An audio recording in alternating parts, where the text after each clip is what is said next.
Hi, in this video, we're going to see what is private share on the newer model of the Samsung Galaxy phone.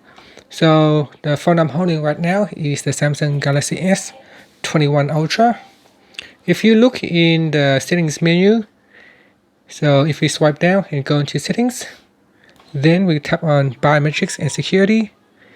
In these settings, there is a section called private share. If you tap on that, you can see in here there is a way for you to share files to other people, and while sharing you can maintain the privacy of your data. So how it works is that private share uses blockchain technology, and also the data that's sent over the network is encrypted. And the person that you sent the file to, you can set an expiration date. So after a certain period of time, if that file does not get read, then it will automatically get expire, after which time the receiver cannot view that file anymore. Now you can also grant a read-only permission to that receiver, so they cannot actually download the files, or they cannot take a screenshot of that file.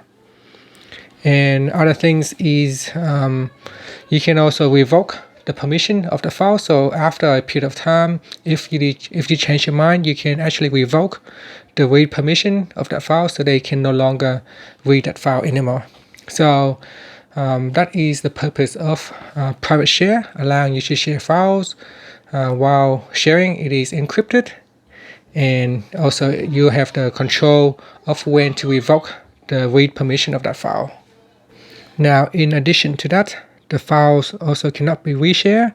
So if the reader receives the file, they cannot reshare that file, and only designated receiver can open files. So not anyone can actually open the files.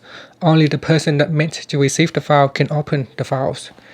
And that's it. So that is private share with the new Samsung Galaxy phone. Thank you for watching this video. Please subscribe to my channel for more videos.